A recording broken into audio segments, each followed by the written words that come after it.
to start our discussion. We have 3 panels today. Yeah, Associate Professor Dr. Jamila Mustafa, Dr. Tesl, as well as Dr. Sharia. Okay, we're going to start with yes,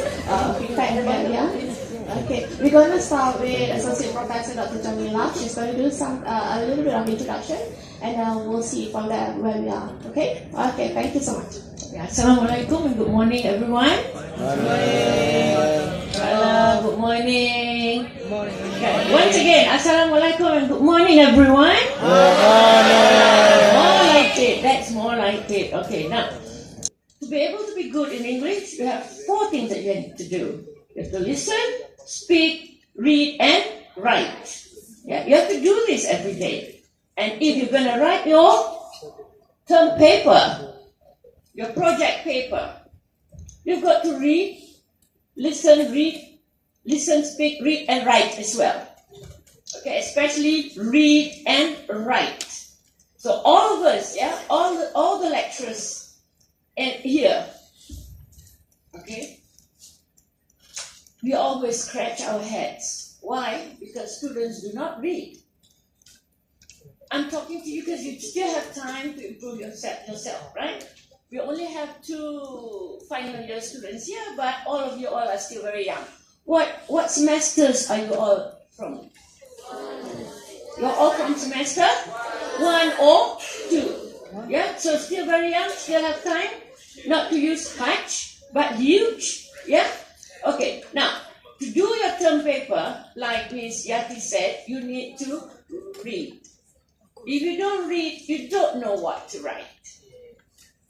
And it's very difficult for us. And you need to check your language.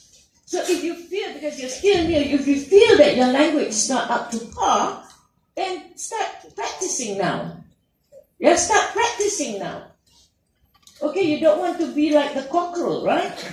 Telling people, oh, I can speak English, but he doesn't know much about the language. Okay? So if you have ideas that you are good, try to be better. Even us all of us, the lecturers, we are always,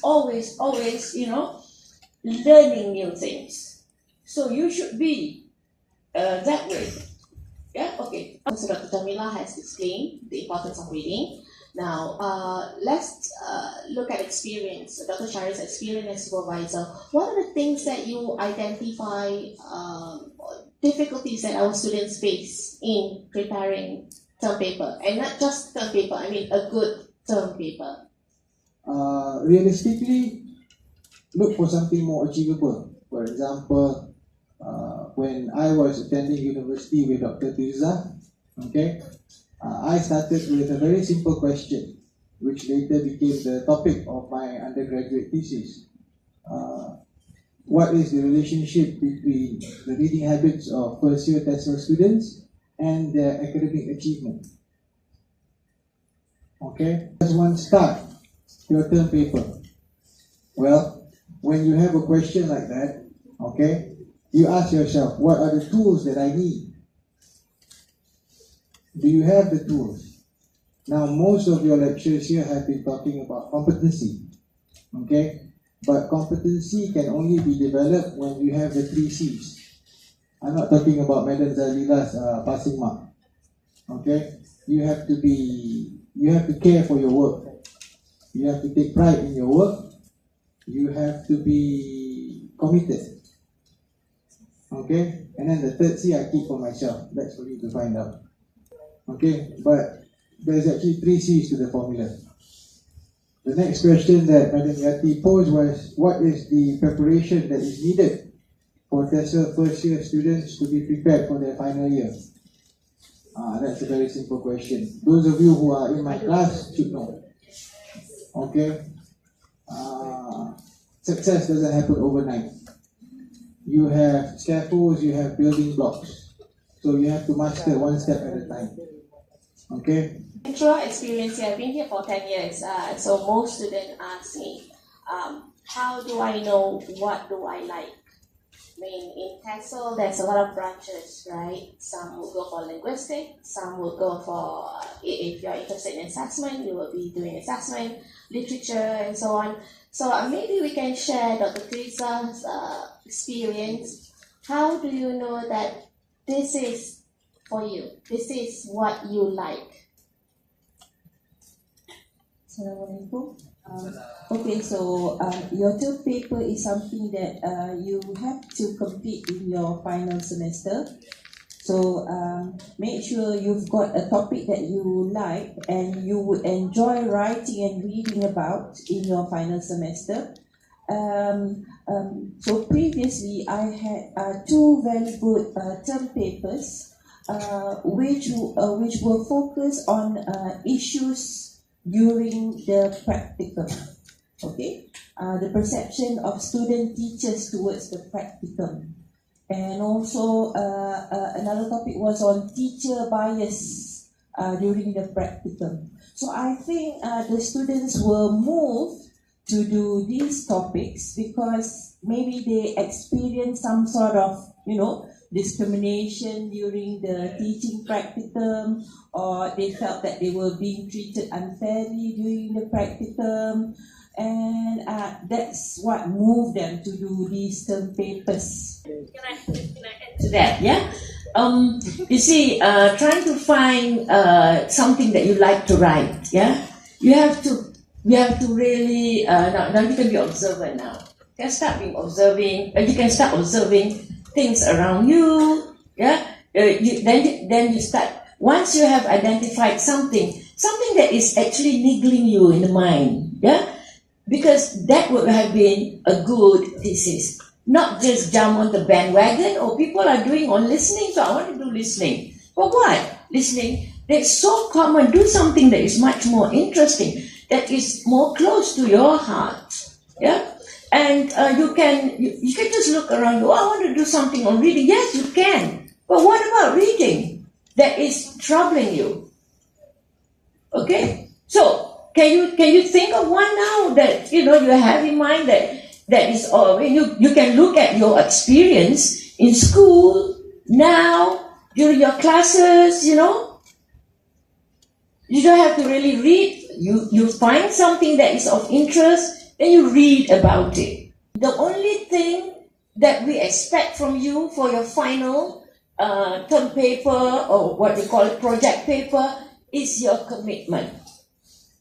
Your commitment to read, your commitment to be on time sending your paper, your chapters to your supervisors. You don't just disappear. This is what students in UNICEF mostly do. As soon as they were given their supervisors, they've got this title and all that. They will first take this course, research methodology. At the end of research methodology, they would have their proposal. Yeah. Now that proposal, based on the proposals that you handed in, the head of program will then assign to you supervisors. So when you get the first thing you should do when you get your supervisors is to go and meet them. Go and meet them, introduce yourself to the supervisors, talk to them. It's good to talk, don't just disappear. Most students, when they get that, they disappear until almost the end of the semester. They come out with all the 5 chapters without even looking or meeting up with their supervisor. Now that is no. Yeah? Supervisors have the right to say, I'm not interested to read this. I didn't supervise you, so I'm not accepting this. They have the right to say that. When you're given a supervisor, your supervisors are the people who will guide and help you. You have problems with thinking, you can meet your supervisors without even having anything, because you need to talk to them. You need to talk to be able to think about your ideas clearly. That's why they've been appointed as your supervisors. So just don't, Miss Yati is my supervisor. Oh, have you met her yet? No. Until the end, say 1 more week, then you start panicking and you just will go to the library trying to make, read up, and what you all do? Copy and paste. Yes, that's what students do. If you fail, that's your problem. So you have to be committed first. Like I agree with Dr. Shahril, in language learning you have about 3 C's. Commitment. Yeah, I have more C's, yeah. But I'm just going to take 3 from him. You have commitment. Yeah, what is the second C? Confidence. Competence. You have to have competence. And the one that I want to talk to you is that you have to have compassion. You have to have what? Compassion. Yeah? You need to have that in you. Even from now, develop that compassion in you. Develop the interest, yeah, in your work, in your studies. All right? Thank you to the 3 panelists.